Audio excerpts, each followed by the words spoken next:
Could a Roman slave owner actually get in trouble for being too cruel? Yes, and not just socially canceled, like real deal arrested by senators kind of trouble. Ancient Rome might have been a place of blood-soaked gladiators, emperors with god complexes, and vomitoriums, but when it came to slaves, there were rules. Weird, surprising, sometimes shockingly progressive ones. And no, it wasn't just, don't murder Jeff in broad daylight. We're talking ancient laws that feel progressive even by today's standards. So buckle up, as today we're diving into 5 things that you couldn't do to your slave, even if you were a toga-wearing, villa-owning, olive oil-slathered elite. Let's rewind to early Rome, back when togas were in and plumbing was cutting edge. In the Republic, masters could kill their slaves pretty freely. Slaves were seen legally as res, or property, the same word used for carts, amphorae, or a moderately aggressive goat. If you smashed your own wine jug in a tantrum, no one cared. If you smashed your own slave, same deal. But Rome evolved, slowly, like a tortoise in sandals, and by the imperial period, especially under emperors like Hadrian and Antoninus Pius, the state began saying, maybe randomly murdering humans is bad for society? The big shift started with practicality. Rome wasn't suddenly struck by the spirit of human rights. No, Rome got spooked by chaos. Imagine dozens of slave uprisings, Spartacus-style revolts, whispered conspiracies in the kitchens of villas, panicked senators clutching their pearls. Unchecked brutality wasn't just evil, it was bad for business. Emperor Hadrian, the one who built a giant wall across Britain because he got tired of fighting Scottish tribes, made an important call. He passed a law that said, in essence, you can't just kill your slave. That's murder. Get a grip. Yes, murder, as in punishable crime.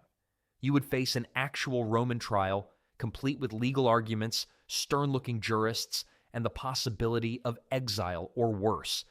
Even more surprisingly, Hadrian outlawed gladiator schools from executing their slaves without cause.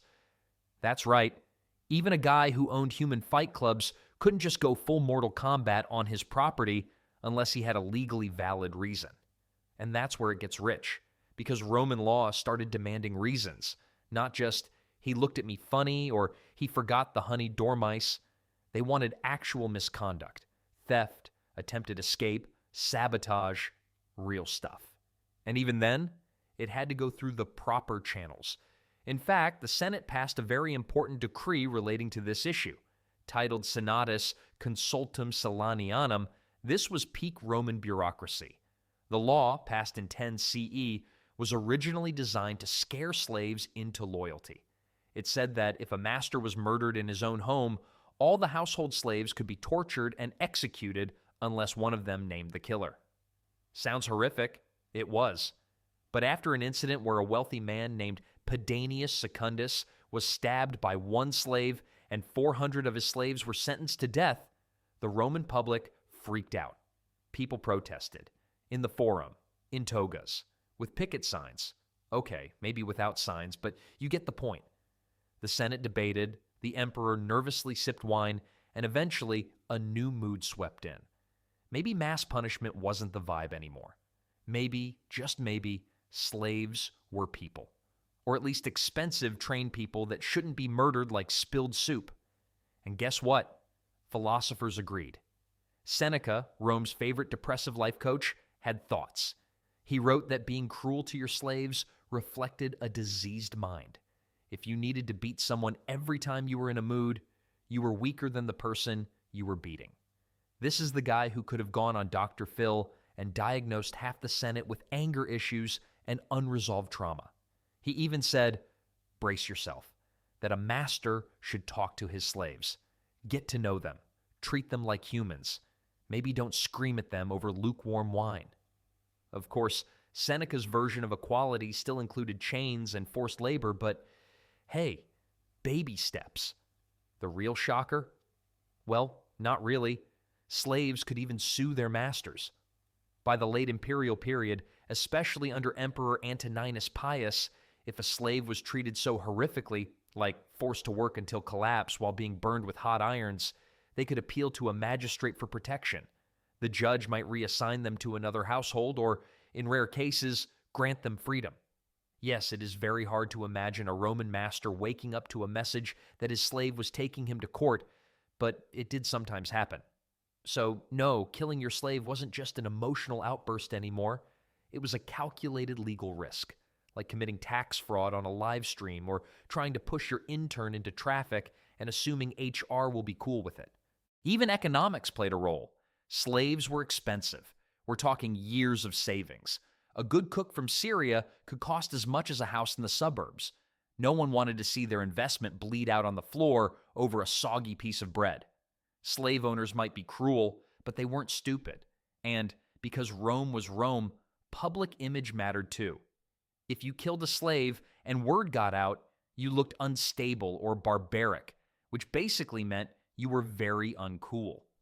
Even among other slave-owning sociopaths, there were social standards. You might not get invited to dinner parties anymore.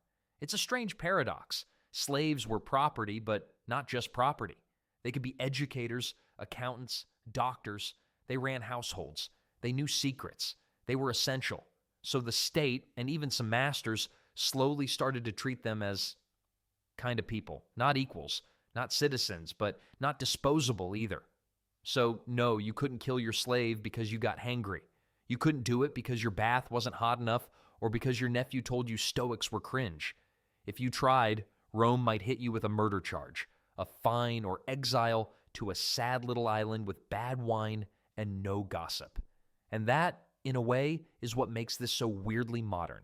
Because ancient Rome, brutal conqueror of worlds, built on conquest and slavery, also had employee protections. Well, kinda does. You could buy a man, but you couldn't treat him like a broken chair, and that's one of the oddest legacies of Roman law, where humanity wasn't a given, but something that had to be legally defined. Now, before you go thinking Roman slaves were treated like ancient-day influencers with dental plans, let's clarify something. They still had it rough. You might not have been able to kill them on the spot, but there were plenty of other ways to flex your authority. For example, ever wondered if you could just tattoo, "Don't trust me, I steal figs," across your slave's forehead? Well, that's where Rome drew the line again, right between cruelty and branding, literally. Let's talk about face tattoos, Constantine, and why your forehead was sacred real estate in ancient Rome. So, let's say you're an ancient Roman slave owner and your slave, let's call him Gaius, just knocked over your finest amphora of wine. Again, you're fuming. Your first instinct? Tattoo "clumsy idiot" across his forehead in bold Latin script. Not so fast. See, branding and tattooing slaves was totally normal in Rome, especially if they tried to escape. Some owners used abbreviations like FVG for fugitivus, runaway, right on the face. Others got creative. Think, "Return to Marcus via Appia, fourth villa on the left." Rome's version of an Apple AirTag.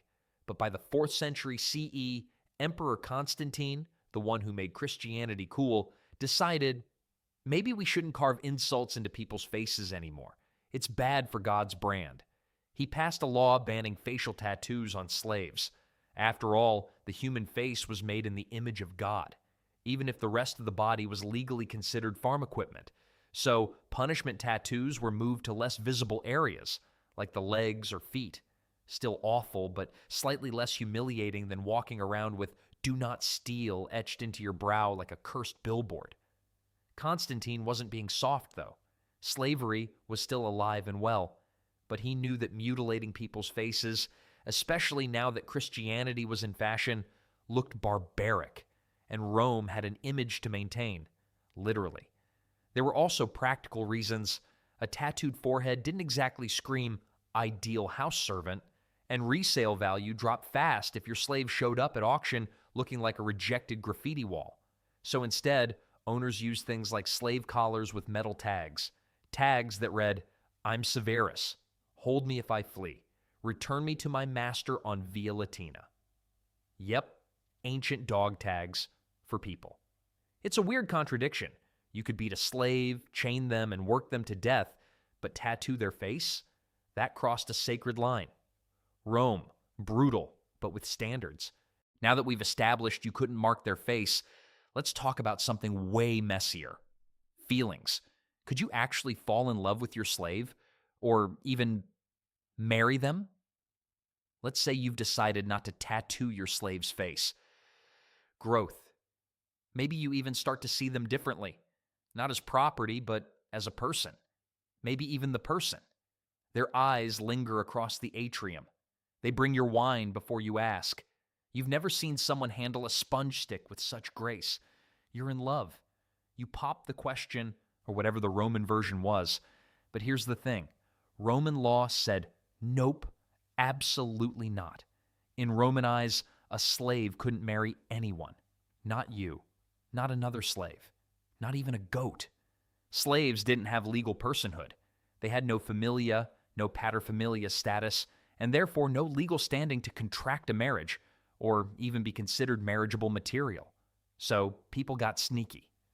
Enter the contubernum, the ancient Roman version of we're together, but not legally. It was a cohabitation between slaves, or a slave and a free person, that everyone sort of acknowledged, but no one put in writing. A contubernum wasn't a wedding. It was more like an emotional lease agreement. If a master allowed it, slaves could live as a couple, raise kids, even grow old together. But there were no rights. A master could split them up, sell one away, or cancel their ancient Netflix subscription anytime. And if a free person married a slave, that got very spicy. Technically, that free person could lose their freedom by association. Not always, but in some cases, because if you married a slave, you were lowering yourself to their status. Rome did not like that. It wasn't all doomed romance, though. Some slave couples were so loyal, so emotionally bonded, that masters respected the union. A few even granted both parties freedom later, allowing them to legally marry and live happily ever after, or at least until the next barbarian invasion. The Roman poet Martial, never one to pass up gossip, even mocked these kinds of relationships. "You've married your slave," he wrote. "Charming. Just don't expect anyone else to be impressed." But here's the kicker. While slaves couldn't legally marry, they could have families. The children born of contubernum were considered slaves. Legally, they inherited the mother's status, but they could grow up with a stable family unit as long as the master didn't decide to break it apart. So yes, you could fall in love with your slave, you could live together, raise kids, maybe even get matching tunics, but you'd be living in legal limbo, kind of like common law marriage, but without the law, or the rights, or the protections. So, just common. At one point in Rome's history, if you had a bad day, you didn't yell into a pillow or doomscroll Instagram. You just threw someone into an arena with a leopard and called it catharsis. Yes, early imperial Rome was all about spectacle. The louder the roar, the bigger the crowd. Lions, tigers, bears, barbarian war captives, and even slaves, all potential chew toys for public entertainment. You could almost hear the emperor yell, "Are you not entertained?" before a slave named Timidus got flattened by a rhino. But here's the twist. Rome eventually developed a conscience, or at least a spreadsheet. Feeding slaves to animals turned out to be a terrible business model. First of all, lions don't work for free. Maintaining exotic beasts from Africa or India was wildly expensive. You had to feed them, house them, and make sure they didn't eat the chariot mechanic. And while you might think slaves were cheap, they weren't that cheap. A healthy slave cost the equivalent of a brand new iPhone every few months. If your iPhone could speak Greek, do your taxes, and clean your vomitorium. Enter Emperor Augustus. Around the 1st century BCE, Augustus started limiting who could be condemned to damnatio ad bestias, literally, condemnation to the beasts. He didn't do it out of pity. He did it because you don't throw away labor that's still under warranty. Later, Emperor Hadrian doubled down. He issued more reforms protecting slaves from pointless slaughter and required legal approval before a master could just feed their kitchen staff to a pack of starved wolves. Also, let's be honest, slaves made awful arena entertainment. Most of them were untrained. They didn't know how to swing a gladius or pose dramatically before dying unless they had been gladiators themselves. They just screamed, ran in circles, and ruined the show. The audience wanted oiled-up gladiators with six-packs and bloodlust, not Gaius the dish boy flailing like he'd been locked out of his Google account. So eventually, Rome realized, if you want a good show, you need professionals. Just like we don't want to watch a tax attorney try to wrestle in the WWE, they didn't want to see someone's barber get eaten by a panther because he gave the wrong haircut. It wasn't kindness. It was quality control. Let's say you've had a change of heart. You've seen the cruelty, the injustice, the complete lack of proper bathing etiquette among senators. And you decide, I'm freeing my slave. Right now. Be free, Marcus. Fly like the Aquila. Hold your horses, because manumission, the freeing of slaves, wasn't just a matter of snapping your fingers and handing someone a diploma of freedom. It was a process, a regulated, bureaucratic, Latin-filled process. There were three main ways to legally free a slave in Rome. The first way was by census. Every 5 years, slaves could be officially registered as freedmen during the state census. Great if you like standing in line and being judged. Then there was vindicta, something not as cool as it sounds. This was a ceremonial court scene where a magistrate, a symbolic rod, and dramatic declarations all combined to say, you're free now, try not to die poor. The final way was by testamentum. That's right, in your will. Masters could free slaves posthumously, because nothing says, sorry for the lifetime of unpaid labor, like a little last-minute paperwork. But wait. There's a twist. Not everyone could free a slave. Augustus, Mr. Control Freak Emperor himself, passed the Lex Fufia Caninia in 2 BCE, limiting the number of slaves you could free in your will. The reason behind the restriction was simple. Rome didn't want too many freedmen running around, especially if they were suddenly inheriting land, money, or social power.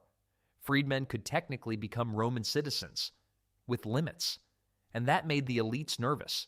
Still, even after being freed, most ex-slaves became clients of their former masters, a fancy way of saying, you're free, but you still owe me favors forever.